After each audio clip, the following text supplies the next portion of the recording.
Good morning students. इससे पहले video में हमने बसोली पेंटिंग के लिए ब्रश के साथ किन किन चीज़ों की हमें सबसे पहले प्रैक्टिस चाहिए, तो शुरुआती प्रैक्टिस के लिए हमने पहले इन 5 चीज़ों के बारे में समझा था कि लाइनिंग कैसे लगानी है, फर्स्ट नंबर की पत्ती, दूसरे नंबर की, तीसरे नंबर की, चौथे नंबर की पत्ती। तो ये 5 लेसन हमने समझ लिए थे।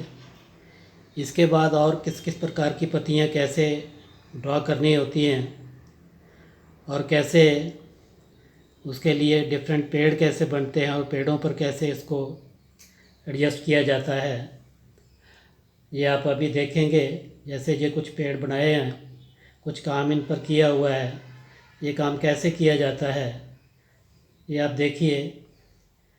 सपोज़ आप कोई पेड़ बनाते हैं बसोली पेंटिंग के लिए, ब्रश के लिए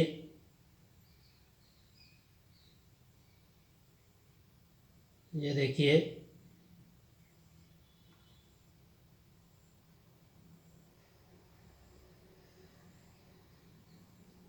पेंसिल से ही ड्रॉ करते हैं पहले, लेकिन आपको कहा गया है कि भाई ब्रश के साथ सबसे ज़्यादा प्रैक्टिस होनी चाहिए आपको। क्यों?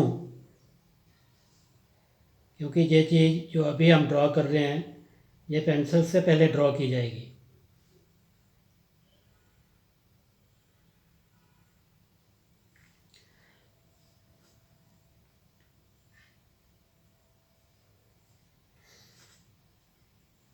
इसी तरह कुछ,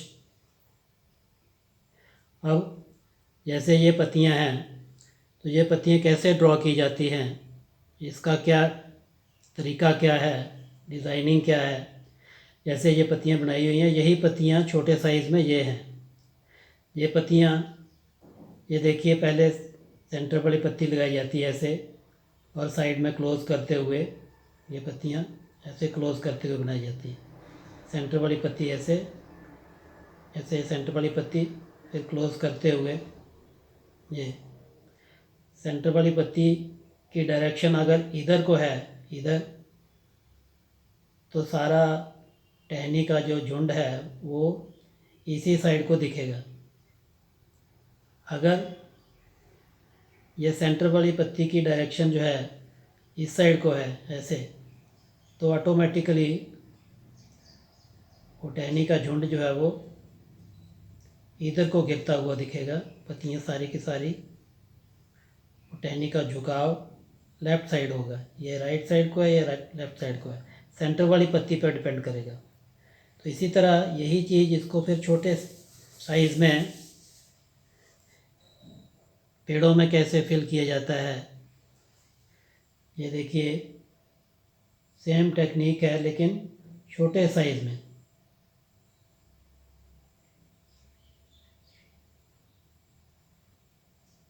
अच्छी खासी पहले प्रैक्टिस कर ली जाती है ताकि कहीं कोई भूल ना हो, कहीं कोई दाग धब्बा ना लग जाए और पेंटिंग में कहीं कोई ख़राबी ना आए। क्योंकि गलती की गुंजाइश नहीं है, सब कुछ कलर से करना है, कलर को बाद में साफ़ नहीं किया जा सकता है।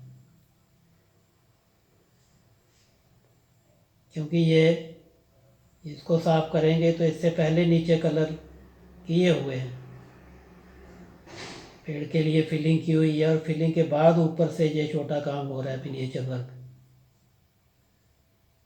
तो अगर ऊपर डायरेक्ट ब्रश से काम करते हुए कोई गलती होती है तो फिर उसको साफ़ करना मुश्किल है। साफ़ करेंगे तो नीचे वाला कलर भी साफ़ हो जाता है, सारी की सारी पेंटिंग ही दोबारा करनी पड़ती है। तो ऐसे ये वाली पत्तियाँ पेड़ पर ऐसे एडजस्ट की जाती हैं। फिर ये पत्तियाँ हैं तो इनको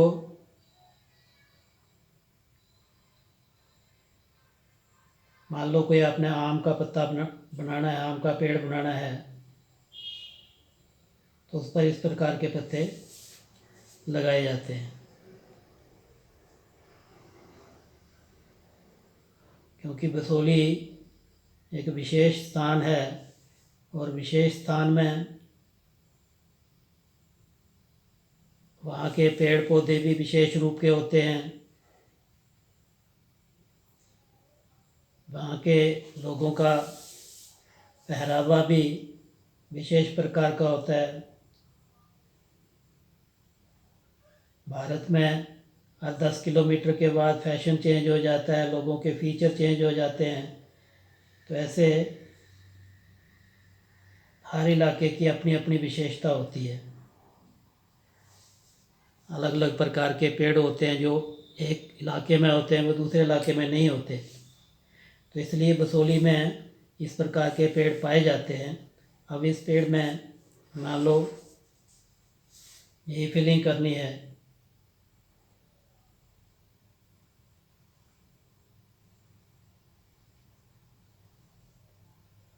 पेड़ बनाने के बाद कलर फिल कर लिया गया है, उसके बाद इसकी पत्तियां बन रही हैं, क्योंकि हर पत्ती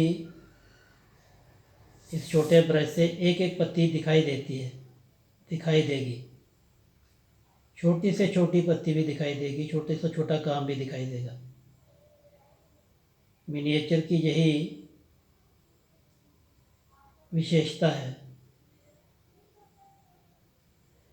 खासतौर पर बसोली मिनिएचर पेंटिंग की।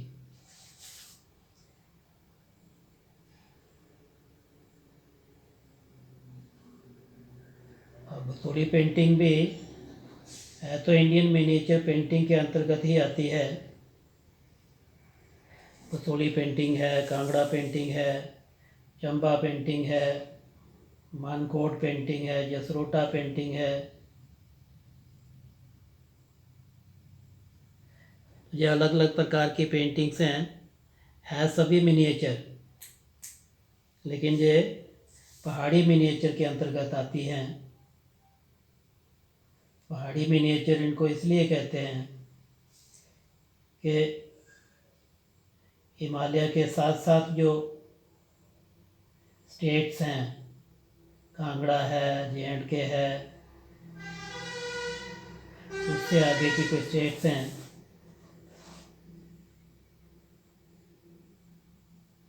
हिमाचल की, क्योंकि उन दिनों राजाओं के टाइम में जहाँ जहाँ जो जो राजा राज्य करता था तो उस राज्य को स्टेट कहा जाता था। आजकल तो स्टेट्स बड़ी हैं,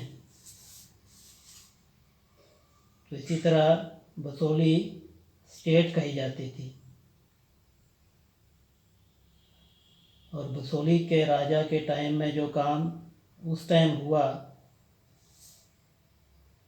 उसको बसोली पेंटिंग के नाम से जाना जाता है।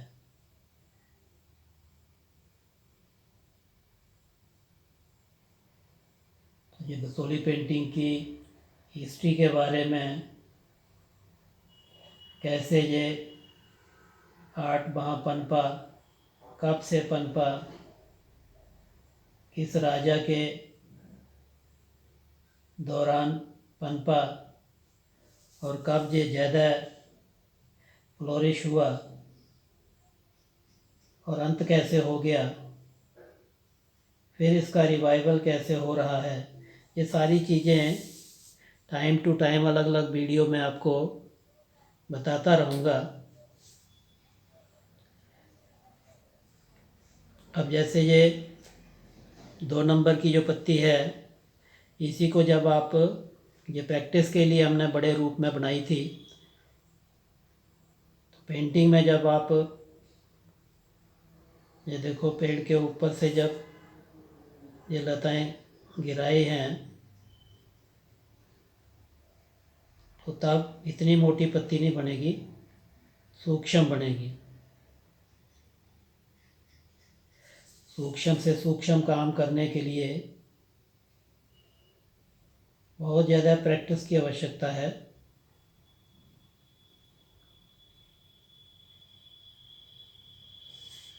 जैसे पहले वीडियो में भी मैंने आपको कहा था कि इस काम के लिए प्रैक्टिस प्रैक्टिस प्रैक्टिस और प्रैक्टिस। और कोई उपाय नहीं।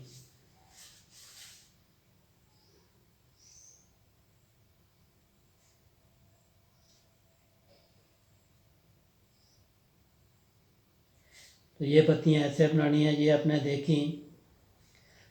फिर नीचे कोई घास की टहनियाँ बनानी हैं, तो वही है।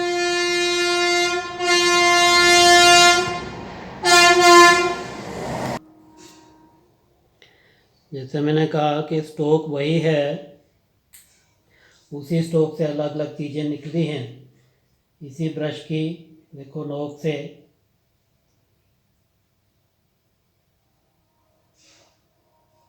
इन घास के तिनकों के ऊपर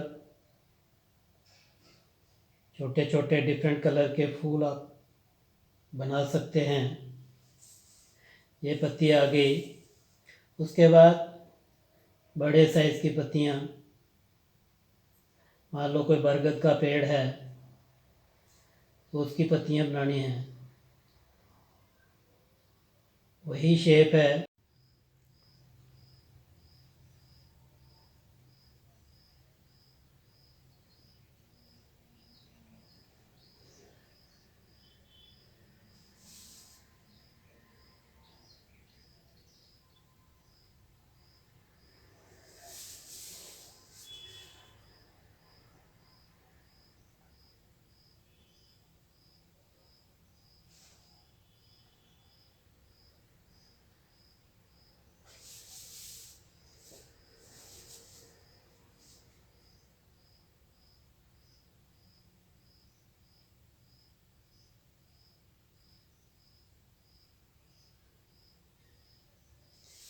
ऐसे ये पत्तियाँ बनाते हुए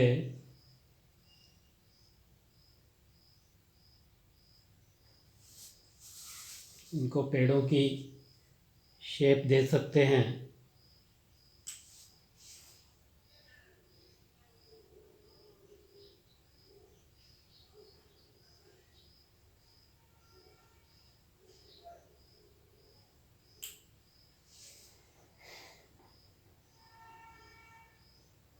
ये देखिए,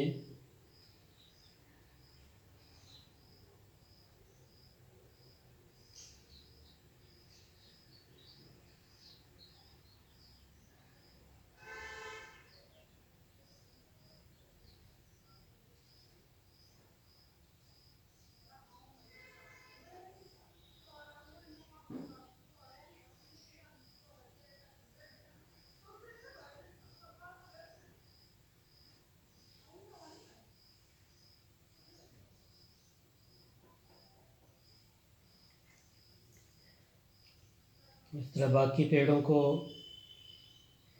एक साइड डार्कनेस दिखाने के लिए ये शेडिंग की जाती है, क्रॉस लाइनिंग। इसी तरह इसको भी आप एक साइड डार्क दिखाने के लिए शेड कर सकते हैं।